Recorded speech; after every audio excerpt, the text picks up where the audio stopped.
Assalamualaikum guys. In today's lecture we will discuss about continue and break statement in Dart. तो सबसे पहले हम ये देखते हैं कि हम इनको यूज़ किस लिए करते हैं। इनको हम कहते हैं लूप कंट्रोल स्टेटमेंट्स। एक हमारे पास होती है कंटिन्यू और एक होती है ब्रेक स्टेटमेंट। अब ये दोनों के दोनों जो है ना वो कीवर्ड हैं डार्ट के अंदर, एक ब्रेक और दूसरा कंटिन्यू।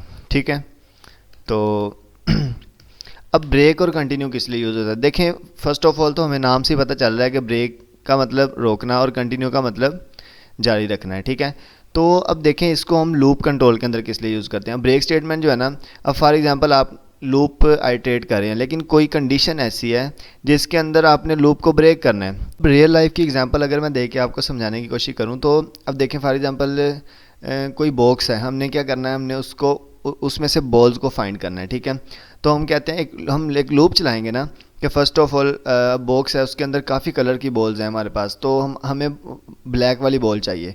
तो हम क्या करते हैं, एक लूप चलाएंगे तो हम देखेंगे कि हमें ब्लैक वाली बॉल मिल जाए। अब जब हमें ब्लैक वाली बॉल मिल गई तो वहाँ पे हम क्या करें, लूप को ब्रेक कर दें। तो इसलिए जो है हम इन स्टेटमेंट्स को यूज़ करते हैं। तो चलिए मैं कोड करता हूँ और कोड करके हम इस कॉन्सेप्ट को अंडरस्टैंड करते हैं। तो यहाँ पे जो है ना मैंने मेन फंक्शन बना लिया और अब यहाँ पे जो है ना मैं लिखता हूँ फॉर लूप से हम जो है ना वो इसको अंडरस्टैंड करते हैं। अब देखें फॉर लूप मैं लिखता हूँ, ठीक है, यहाँ पे काउंट मैं लिखता हूँ 10 तक, 10 आ गया और यहाँ पे मैं एक स्टेटमेंट प्रिंट करता हूँ।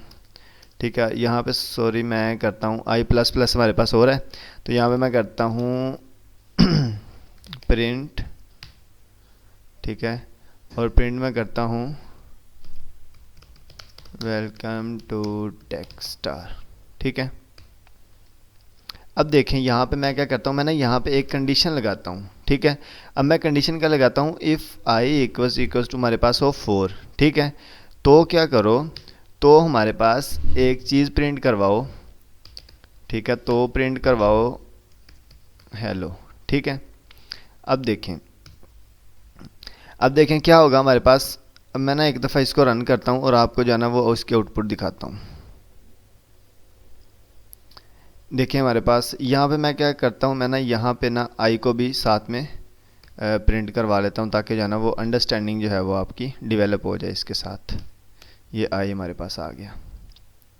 अब मैं इसको अगेन रन कर लेता हूँ। ठीक है, अब देखें हमारे पास क्या हुआ है। सबसे पहले हमारे पास क्या था, आई 0, तो 0 के लिए अब देखें इफ़ के अंदर कब जाएगा, जब आई इक्वल्स टू 4 होगा, उसके अलावा जो है वो इसके अंदर नहीं जाएगा। ठीक है, तो उसने प्रिंट कर दिया जी आई इक्वल्स टू 0, 1 2 3 4।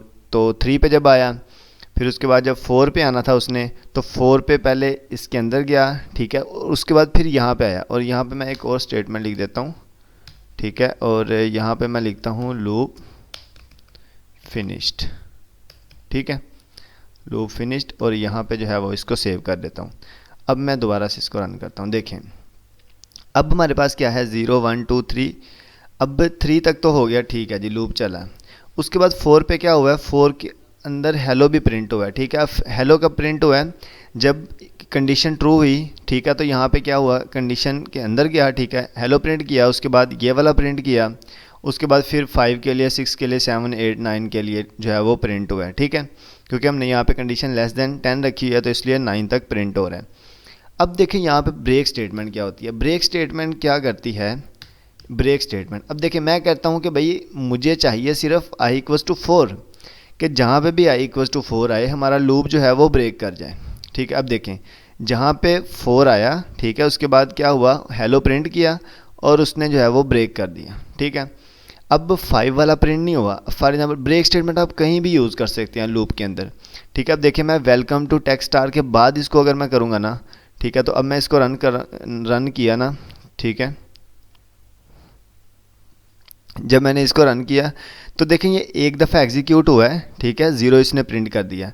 अब यहाँ पे आ गया लूप ब्रेक, तो ब्रेक हुआ, ये अगली दफ़ा लूप चला ही नहीं है। ठीक है, तो अब देखें यहाँ पे मैं आ गया हूँ। अब मैं इसको दोबारा से रन करता हूँ और आपको जो है ना वो कॉन्सेप्ट समझाता हूँ। देखें अब 3 पे गया, जब 4 आया ना तो 4 इस कंडीशन के अंदर गया, इस कंडीशन के अंदर गया, हेलो प्रिंट किया, हेलो प्रिंट करने के बाद लाइन नंबर 10 पे क्या आ गया, ब्रेक। तो जब ब्रेक आया तो उसने क्या किया, लूप को ब्रेक कर दिया, लूप फिनिश्ड और ये लूप से बाहर वाली स्टेटमेंट उसने प्रिंट कर दी। ठीक है, अब क्या होगा यहाँ, अब देखें एक चीज़, अब मैं ना ब्रेक नहीं लगाता और जो है ना मैं यहाँ पे इसको प्रिंट करवाता हूँ। देखें तो आपने देखा होगा कि यहाँ पे दो स्टेटमेंट्स प्रिंट हो रही हैं, हेलो भी प्रिंट हो रहा है और उसके बाद बाहर आया है, और ये वाला वेलकम टू टेक्स्ट स्टार भी प्रिंट हो रहा है, देखें 4 वाला। ठीक है, ये चीज़। अब ना मैं आपको एक चीज़ और समझाता हूँ यहाँ पे। अब फॉर एग्जांपल मैं यहाँ पे लगा देता हूँ कंटिन्यू। ठीक है, अब कंटिन्यू स्टेटमेंट क्या होती है, देखें इसको। देखें अब जो है ना वो 4 प्रिंट नहीं हुआ, देखा होगा आपने कि यहाँ पे क्या हमारे पास 0 1 2 3, उसके बाद हेलो प्रिंट हुआ है, उसके बाद 5 4 5 6 7 8 9। ठीक है, अब 4 क्यों नहीं प्रिंट हुआ, और 4 क्यों नहीं प्रिंट हुआ और कंटिन्यू स्टेटमेंट किस लिए यूज़ करते हैं, इन दोनों का सेम आंसर है। देखें हमारे पास 4 क्यों नहीं प्रिंट हुआ, क्योंकि जो कंटिन्यू स्टेटमेंट है ना ये क्या करती है, जहाँ पे भी आती है ना कंटिन्यू स्टेटमेंट, ये अगले वाला काम भुला देती है। मतलब जहाँ पे ये आ जाए तो आगे जो उसके चीज़ होनी होती है ना वो भुला देती है, और क्या करती है ये न्यू आइट्रेशन कर देती है। अब देखें जैसा कि यहाँ पे हेलो आया, ठीक है, हेलो जब i=4 था तो हेलो प्रिंट हुआ, उसके बाद चाहिए था कि ये वाली स्टेटमेंट प्रिंट हो, वेलकम टू टेक्स्ट स्टार, और उसके बाद जो है वो आई प्रिंट हो साथ में, लेकिन वो नहीं प्रिंट हुआ। जब यहाँ पे लूप आया हमारा कंट्रोल, तो यहाँ पे कंटिन्यू लिखा आ गया, तो उसने क्या किया, उसने कहा कि भाई यहाँ से इसको नेक्स्ट आइट्रेशन में ले जाओ। तो कंटिन्यू हमारे पास किस लिए यूज़ होता है, फॉर नेक्स्ट आइट्रेशन।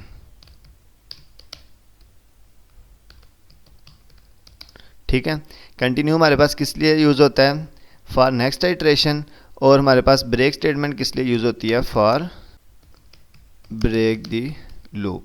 ठीक है, कि किसी भी पॉइंट पे आके आपने लूप को ब्रेक करना हो तो आप उसके लिए ब्रेक स्टेटमेंट यूज़ करेंगे, और कंटिन्यू स्टेटमेंट किस लिए यूज़ करेंगे कि अगर आपने नेक्स्ट आइट्रेशन में मूव करना है। नेक्स्ट आइट्रेशन में हम कब मूव करेंगे कि जहाँ पे भी कंटिन्यू स्टेटमेंट आ गई वो वहाँ पे उस आइट्रेशन को क्विट कर देगा और न्यू आइट्रेशन स्टार्ट कर देगा। तो जब 5 पे आया तो 5 पे ये वाली कंडीशन फॉल्स थी तो इसके अंदर नहीं आएगा। ठीक है, तो ये वाली स्टेटमेंट 5 के लिए फिर प्रिंट कर देगा। तो उम्मीद है कि आपको ये लेक्चर समझ आ गया होगा। तब तक के लिए अल्लाह हाफिज़, मिलते हैं नेक्स्ट लेक्चर में।